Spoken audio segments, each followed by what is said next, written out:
So the first thing I noticed about the play was the organization slash structure of ideas. You know, just the way the different characters kind of seem to like talk over one another, or how there's like several different characters that are, you know, the same person, but they're the different ages in scenes that intertwine. I just feel like it's a method of, you know, organization slash writing that works almost better as a text form, like in like a novel, or just as like a, you know, something to read as opposed to being watched, but I could definitely be wrong.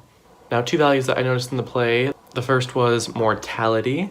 I noticed that especially when someone dies in the story, or like one of the main characters, you know, kills someone for the first time, they describe every single detail about that scene. They describe, you know, like the sound the body made when it fell on the ground, like the sound the gun made, like where they were, like very specific small details.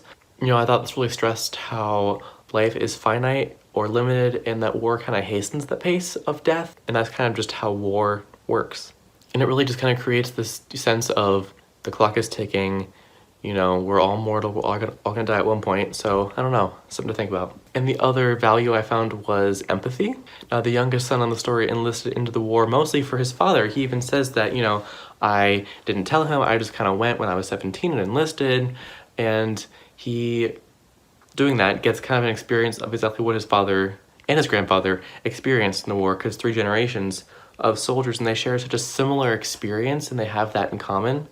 And I guess it just reminds those of us that haven't had to go to war exactly what that experience is kind of like. So what's something that I wanted to research was the cot at the beginning of the story. You know, it's like the second line of the play or something, where, you know, it's described as the guy sleeping on a cot with a mattress with like 36 springs in it. Now, the size of a cot mattress would certainly be smaller than a bed in a dorm on campus, or, you know, a queen bed, certainly, which is, I guess, kind of like the average mattress size. And depending on the quality, those tend to have about 300 something springs. It really can vary quite significantly.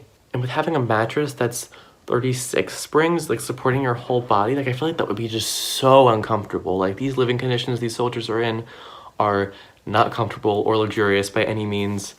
You know, they're uncomfortable and cheap so that they can be provided for such a huge number of people. Imagine being under the stress of having to fight a war and then not even having the luxury of a decent bed to sleep in. That just kind of gives context towards, you know, what the soldiers kind of go through in addition to the, you know, the horrifics of war. So America isn't painted in a necessarily negative light in the play. Like, yeah, you kind of see how the war effort's pretty brutal on the American side, but we kind of knew that anyway. You know, as the play progresses, we really see how, you know, these 3 soldiers that are being talked about really kind of become numb after a while. Like, yes, they're very emotional, you know, like, you know, it gives the soldiers more emotions than what is seen on the surface. You know, they are people, they have feelings, they're not just guys that love to fight and shoot guns, you know, like they have more than that to them.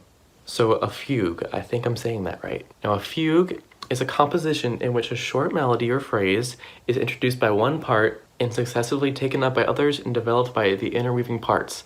Now, this is established in the story through the 3 interweaving generations of war.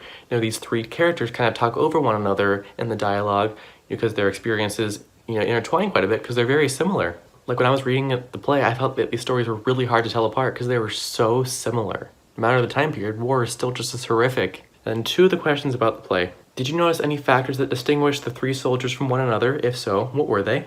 And how do you think the youngest soldier reacted when his father kind of got mad at him for enlisting in the war?